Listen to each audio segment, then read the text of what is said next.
Ini membuktikan bahwa era pertelevisian itu mengalami perkembangan zaman ya, sama sih punya teknologi. Era zaman ini sekarang tuh dari sejak kemarin, era dunia zaman pertelevisian Indonesia itu sudah mulai berubah ya, dikenal dengan era milenial tahap ketiga atau digitalisasi. Maksud dari itu adalah ini merupakan era milenial tahap ketiga ini bermula dari tahun 2023 ditandai dengan adanya ini perpindahan para public figure sebagian tuh saya bernomaden ya, bukan seni bernomaden sih. Memang sudah menjadi tradisi bagi public figure bekerja sama dengan pihak lain ya, ataupun berproduksi misalnya sinema sudah pertama kali di Indonesia dan juga sebagainya ya. Mungkin kita mengetahui bahwa era digitalisasi Indonesia ini memang ditandai selain hanya dengan ini, tapi juga beberapa personality TV-nya juga semakin berubah baik dari presenter, musik ataupun aktor dan aktris yang terlibat tersebut. Ya ibaratnya di negara Malaysia tahun 90-an seperti itu. Kita memulai dari ada beberapa eranya, yaitu pertama dari era zaman lawas, era pra-milenial, era milenium, kita ulangi sekali lagi, salah. Jadi ada beberapa zaman era pertelevisian itu tuh era lawas, era pra-milenium, era milenium, era peralihan, pra-milenial dan milenial. Jadi ada 6 zaman, zaman pertelevisian Indonesia, zaman ke zaman ya. Kita mulai dari era lawas ya. Mungkin saya nggak ngebahas semuanya, tapi cuma yang sesimpel-simpel ya. Era zaman lawas itu bermula di tahun 1990-an. Ditandai dengan programnya seperti bervariasi ya, seperti program anak-anak, terus program pendidikan, terus ada program kuis, dan juga yang paling penting sekali adalah program sinetron dan kebanyakan serial TV luar negeri. Jadi serial TV luar negeri ini sudah mulai berlaku sejak tahun 90-an, tapi di awal pada masa itu ditandai dengan adanya drama-drama dari beberapa benua seperti negara Meksiko yang disebut telenovela, drama Cina, dan drama Jepang. Waktu itu drama Korea tuh belum ada loh sampai sekarang. Nah, sedangkan drama telenovela yang paling populer dan legendaris itu adalah Telenosalida salah satunya. Diseringkali tayangkan beberapa stasiun televisi seperti Antv, RCTI, dan SCTV. So, jadi dikatakan era 90-an ini sangat penting sekali mudah kita bernostalgia karena kita pertama kali mengenal serial di luar negeri. Nasib sinetron pada saat itu didominasi oleh beberapa aktor-aktris senior berusia di tahun yang lain tahun 90-an, sedangkan yang tahun 90-an itu masih muda. Nah, pada saat itu personalitinya masih bervariasi ya, berita-beritanya juga masih perkembangan itu. Kemudian kita beralih ke era satu lagi. Era 90-an itu juga identik dengan adanya sinetron yang bertemakan gaib universe atau superhero. Yang zaman-zaman sekarang tuh masih diperajai guys. Bahkan sampai dibuat versi remake-nya. Salah satunya Jin dan Jun yang kebetulan di bulan lebaran tahun ini tuh akan dijadikan versi remake-nya di versi dengan film layar lebar yang dibintangi oleh Rebo dan Dwi Sasono. Mungkin akan tertarik kalau kalian nonton di bioskop nanti bisa momen lebaran. Oke, kemudian era berikutnya adalah era ini. Era berikutnya adalah era era pra-milenium. Era pra-milenium itu merupakan era yang identik dengan terjadi pada tahun 2001 sampai 2002. Kalau tadi kan 90-an sampai 2000 itu lawas. Era tahun 2001-2002, ciri-ciri khas sinetronnya itu masih sama ada seperti, tapi ini merupakan peralihan ya, bertemakan dan pertama disitulah Indonesia pertama kali mengenal sinetron yang namanya ini sinetron Bidadari yang merupakan sinetron paling populer di tahun 2000-an yang pegang dalam MVP Entertainment. Mungkin kebanyakan dari kalian banyak yang bertanya kok Bidadari itu banyak tema sinetron yang ada, yaitu misalnya Sinemar dengan Putri Bidadari yang merupakan kelanjutan Putri Bidadari sejak tahun 2005. Bahkan sinetron Putri Bidadari sendiri juga membawa nama Akela Kalista ya sebagai salah satu aktris cilik pada saat itu semakin populer. Meski belum dianggap artis cilik, kalau sekarang kan kalau kita lihat sekarang kan dia sudah populer. Mas artis paling bertahan di sinetron selama kurang lebih 11 tahun. Jadi kemudian terakhir sinetron yang paling ini adalah ini Kasih Bidadari ya. Itu sinetron era terakhir sebelum akhirnya memutuskan menuju ke Pramina. Itu merupakan sinetron yang HP BPHS seperti Bidadari. Oke, kemudian selain itu juga sedangkan drama-drama Koreanya, sedangkan sinetron drama Korea itu sudah mulai berpopulerkan kembali guys, mulai populer. Apalagi pada itu namanya judul Winter Sonata. Selain Winter Sonata tuh ada juga Meteor Garden. Meteor Garden yang merupakan sinetron Taiwan yang paling populer di tahun pada masa itu yang kemudian berhasil remake di tahun 2018. Dan pada saat itu juga bagaimana nasib animasinya? Mungkin animasi tahun 2022 dimulakan bekerjasama dengan beberapa PH Production House kartunya dari luar negeri seperti Cartoon Network, Nickelodeon, Disney Channel, dan lain sebagainya termasuk Discovery Channel Kids. Tapi sayang sekali Disney Channel tidak bisa bertahan lama itu selama 19 tahun kemudian karena tertutup oleh Disney Plus. Jadi kita hanya bisa nonton beberapa animasi sebagainya di Nickelodeon pada masa sekarang ya. Jadi kenapa? Karena Nickelodeon itu menjadi sebagai brand produksi paling sukses, juga memiliki satu animasi yang terpopuler yaitu juga Small SquarePants yang kebetulan juga merupakan animasi yang mulai penghargaan sebagai animasi terbaik di Kids Choice Award dan juga di Kids Choice Award. Itulah salah satu ciri pada zaman tersebut. Kemudian di tahun 2000, era milenium itu berawal di tahun 2003 sampai 2005. Yaitu merupakan sinetron yang mulai ditandai dengan berdirinya MD Entertainment dan Cinemark yang dua-duanya sama merupakan produksi terbesar di Indonesia. Tapi bagi entertainment itu hanya bisa sinetronnya hanya berjalan selama 14 tahun karena tertutup oleh film layar lebar dan web series ya. Apalagi di saat era pandemi juga seperti itu. Nah, Cinemark itu juga sebagai produksi yang sukses, awalnya bernama Prima Entertainment. Juga melahirkan beberapa sinetron yang merupakan seperti spin-off-nya seorang TV series yaitu seperti Buku Harian dan Catatan Seorang Istri. Tapi Cinemark juga mempunyai sinetron yang paling sukses yaitu Tukang Bubur Haji yang meraih penghargaan sebagai semi terpopuler di Panasonic The Awards kategori sinetron. Tapi nasib para pemain yang terjun juga semakin lahir tahun 80-90-an tuh semakin populer di tahun tersebut. Selain itu, di tahun tersebut sinetron Genta Bawamana Paramita sudah merajai dunia pertelevisian Indonesia dengan serial laganya ya. Apalagi drama Kolosa, drama horor religi. Ya mungkin terutama di tahun 2005 juga ditandai dengan adanya horor religi ya. Sebut saja judulnya Kuasa Ilahi versi 2005, Suratan Takdir, dan juga Misteri Ilahi dan Misteri dari Dunia. Ini merupakan keempat dari judul itu yang kemudian akan kembali di RTV dengan formatnya adalah Hikmah Kehidupan yang merupakan ini rekarnasi dari itu. Nah, selain itu juga sinetron Hidayah Cinema season pertamanya aja juga menjadi populer di entertainment ya. Meskipun awal itu sampai vibes-nya seperti Azab ya. Kalau sekarang itu kan di Indonesia itu kan punya sinetron serupa Indonesia Mas 1 yaitu Azab ya. Para pemain itu juga mulai besar dari bintang serupa production house ya. Nah, sekarang bagaimana dengan nasib era peralihan? Era peralihan itu juga merupakan era tahun 2006. Itu merupakan era peralihan dari zaman era milenium ke era pra-milenial. Jadi maksud dari era zaman peralihan itu, ini merupakan era yang tadi dengan bintang tahun 90 sudah mulai bersinar telah berproses menjadi sangat populer di masa pada saat itu ya. Dan sedangkan tahun-tahun 70 80-an itu sudah dianggap sebagai senior.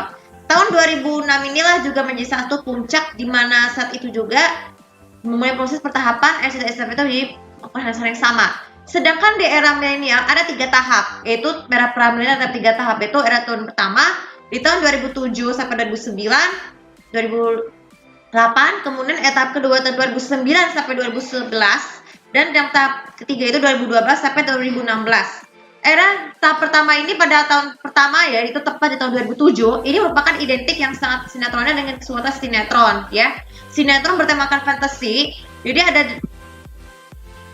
sebut saja dongeng, ada dongeng dan juga lagi ini juga salah satu 2 FTV series yang FTV series yang melahirkan kisah-kisah legendaris walaupun bertayangkan di MCTV TV tahun 2012 sampai terakhir tahun 2021 ya. Tapi sayangnya di MCTV tidak bisa sukses karena saat itu MD Entertainment tuh tidak dipegang oleh MCTV lagi ya. Nah, sedangkan bagi RCTI inilah menjadi salah satu sinetron yang berkebintangan artis cilik. Walaupun harusnya kan dari itu kan didominasi sama punya kisah romantis, tapi kenapa ceritanya seperti itu? Karena tahun 2007 juga dijuluki sebagai The Year of Imagination Stories. Jadi di mana semua artis cilik itu mulai bersinar ya, dan nasib animasinya pun juga masih vibes tetap sama. Oke, sedangkan di tahun 2008 di tahun 2008 juga mulai konten diberlakukannya drama Korea ya. Drama Korea sudah berkembang pesat sehingga drama telenovelanya cukup tidak dianggap populer lagi karena dianggap beberapa adegan-nya mengandung unsur kedewasaan. Ya wajar sih namanya telenovela kan juga biasanya seperti itu. Nah, bagaimana dengan tahun 2009 sampai 2011 dan juga era milenial tahap kedua? Ini merupakan era yang melahirkan spesifikasi identik dengan diberlakukannya konser representasi di waktu yang bersamaan. Ya, misalnya RCTI sampai sekarang pun tetap digelarkan sama-sama di bulan Agustus walaupun dengan tangan berbeda karena beberapa alasan ini bertabrakan dengan momen spesial seperti Lebaran, Idul Fitri dan sebagainya. Terus sinetron yang paling populer di tahun era pra-milenial tahun 2009 adalah Cinta Fitri, terus ada Putri Ditukar. Itu kan 2 judul sinetron yang saat itu Cinemark dan MD Pictures saling bersaing, guys. Jadi para pemain itu sebagai populer, sebagai kita mengenali yang namanya siapa, Naysila Mirdad, Teguh Herlino, Teguh Wisnu Siran Sungkar, atau di MNC TV itu. Nah, sebenarnya di tahun 2000 sebelumnya itu juga diperlakukannya era animasi populer pertama, yaitu Pinipin dan Boboiboy pada saat itu ya. Sudah mulai merajai peta dunia ke Indonesia sudah mengalahkan yang lain. Nah, kemudian di tahun 2011 ini juga SCTI dan SCTV untuk kesekian kalinya juga kembali bersaing dengan production house baru ya. Saat si Screenplay Production-nya berdiri tahun 2010, sinetron Kupinangkau dengan Bismillah, oh ini seharusnya kan Kupinangkau dengan Bismillah itu sekarang sudah semakin sukses, sehingga di tahun 2011 ada penghargaan sebagai sinetron terbaik di SCTV Awards 2011 untuk kategori sinetron. Dan saat itu untuk sinetron tersebut menyambut 10 tahun 12 tahun perilisannya itu di akhirnya di Malaysia sendiri juga membuat sinetron spin-off-nya yaitu Ku Angkat Kau dengan Bismillah yang minggu ini udah bakalan tamat ya. Tapi thank you banget buat kalian yang support sinetron Screenplay tahun 2011 ya. Seketika saat itu di era itu juga sitkom juga semakin populer. Sitkom sinetron itu juga semakin sukses seperti Abang Temon, Suami Sama Takut Istri, terus Awas Ada Sule. Jadi sitkom yang ada di TV Indonesia semakin merajai sehingga lebih populer. Sehingga kita termasuk Abang Temon season Masih Bukan Superstar, kita bisa mengenal lagu-lagu Indonesia itu kayak di backsound-nya. Ya mungkin kalian bisa tahu dong, kalian bisa cek di YouTube apa aja sih lagu favorit kalian yang dari Abang Temon itu menjadikan soundtracknya selain masterpiece ikonik dan Bukan Superstar. Oke, sekarang kita beralih ke zaman era tahap milenial, tahap ketiga. Sebenarnya era ini merupakan era yang sangat penting sekali, di mana satu juga menggabungkan berbagai macam zaman, seperti zaman diberlakukannya musik boy band dan girl band, terus sinetron bertemakan fantasi tahun 2014. Di tahun 2013 ada persaingan Vibes FTV MDM bertemakan Broken Family, dan juga di tahun 2016 ya merupakan ataupun yang akan memulakan sinetron bertemakan Mermaid. Nah, sebenarnya jadi saya kan untuk soal animasinya itu juga animasi Boboiboy sudah semakin populer ya. Boboiboy Angel Ali sudah semakin merebak di TV Indonesia pada saat itu. Walaupun Boboiboy saat itu belum terlalu sukses ya, sehingga sekarang itu dibuatkan animasi spin-off-nya yaitu Mekamato dan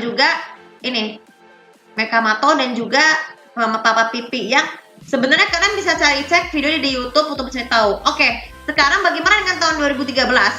Mungkin di tahun 2013 lalu itu merupakan tahun yang memang sangat identik. Ini sudah 10 tahun sejak FTV MD Entertainment dan yang Indonesia Season 2 dan MMKF sudah semakin merasai dengan bertemakan vibes-nya yaitu adalah Broken Family. Jadi para pemain itu sering kali bernomaden dari MKF ke MD karena beralasan kerjasama persaingan antara Manoj Pujabi sebagai produser MD Entertainment juga Jasin film, dan juga biasanya kan kalau Pujabi itu kan ada sinetron, tapi kalau Manoj Pujabi ada film, dan juga Sonia Mokalu yang merupakan produser dari MKF itu sering bergana-gana ke tempat India melahirkan sinetron yang terutama di FTV di Cinema Season 2 aja masih melejit dengan soundtracknya loh.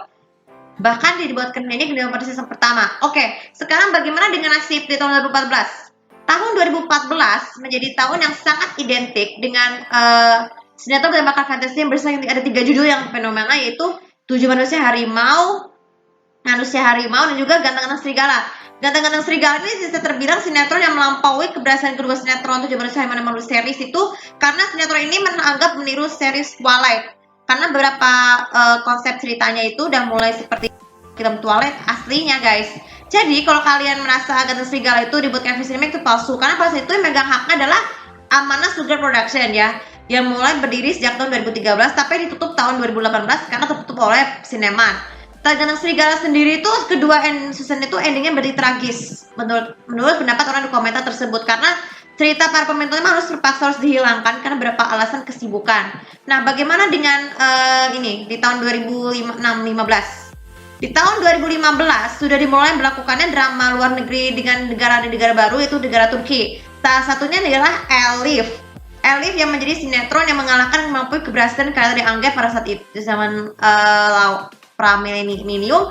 Nah, tapi Elif ini juga dibilang sinetron paling masterpiece di antara semua drama Turki yang lain seperti Hercai, Zahra, dan lain sebagainya.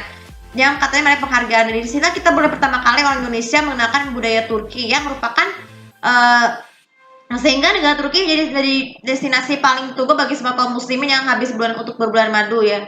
Karena kita bisa merasakan kalau kita pergi ke Turki, kita merasakan seperti hari drama. Nah, di tahun terakhir tahun 2016, ini merupakan tahun era terakhir di mana sinetron Mermaid merajalela. Salah satu judulnya adalah Mermaid in Love. Yang menjadi sinetron yang melahirkan banyak bintang besar di entertainment tuh, misalnya Amanda Manopo dan Aldi menjadi populer. Sehingga hanya bertahan 1 tahun, masa itu MKF tuh hanya bertahan sama 1 tahun guys, menuju ke era mana selanjutnya, yaitu era milenial. Sekarang era milenial itu sudah ada 3 tahap sama seperti tahap pertama, kedua, dan ketiga. Tahap pertama itu di tahun 2017 ketika pertama kalinya MD Cinema masuk ke SCTV setelah 10 tahun berkeluar. Dilahirkan bintang-bintang besar yang lahir di RCTI. Baru setelah itu, sedangkan di RCTI-nya sendiri itu sudah mulai ini guys, memulai produksi untuk MC Pictures, mereka sinetron lebih banyak lagi. Kayaknya emang gak mau ngebahas terlalu panjang, tapi 2 sinetron yang terpopuler tahun 2017 itu dan sempat ditamatkan 6 tahun kemudian adalah Dunia Terbalik dan juga Anak Jalan Anak Langit. Kenapa 2 tersebut ditamatkan berbeda 3 tahun? Sedangkan Anak Langit itu aja setelah tamatkan saat COVID, itu proses syutingnya ditamatkan tanpa cerita ending. Sedangkan Dunia Terbalik sendiri ditamatkan 6 tahun berikutnya, akhirnya di tahun 2023 ya. Makanya era tersebut akan akhirnya berubah. Sedangkan bagaimana dengan nasib personalitinya?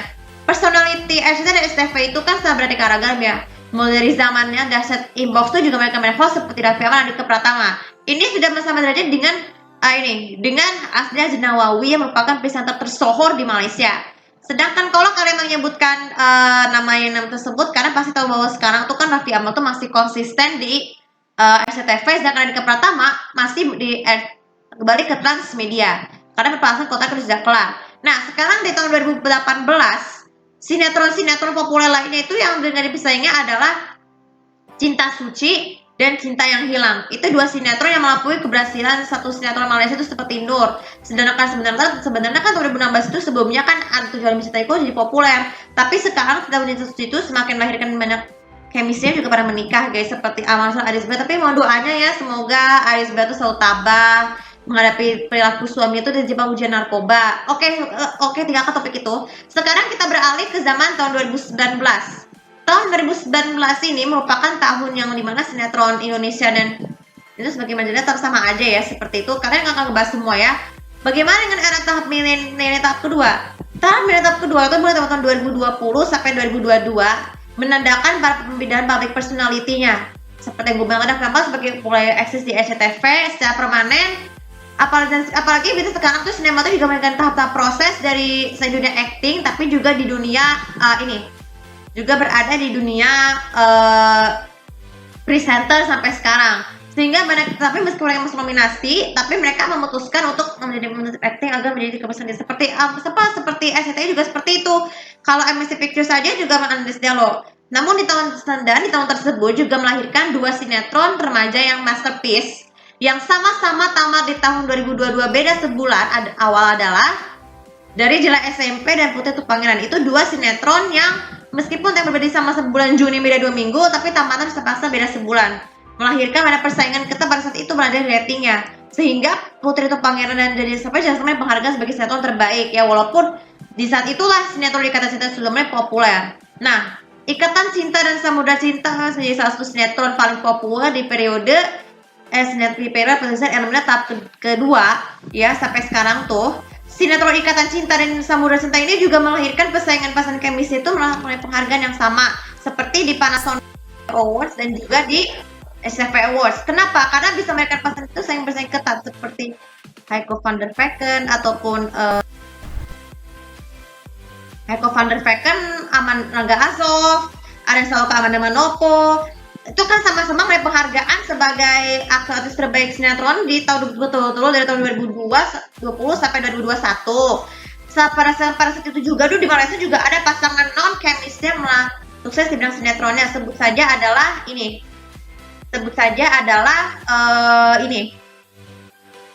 Benz Amir dan Siti Saleha yang populer dengan sinetron masing-masing. Itulah namanya periode 2020 sampai 2021. Di tahun 2022 juga merupakan tahun yang cukup identik karena pada saat itu juga ketika konser Hari Televisi Nasional itu digelarkan kembali di hari yang sama, yaitu tanggal 24 Agustus, para pemain itu sangat sering ambisius dalam mensukseskan drama musikal sinetron yang populer. Ini menjadi bukti bahwa RCTI dan SCTV sebagai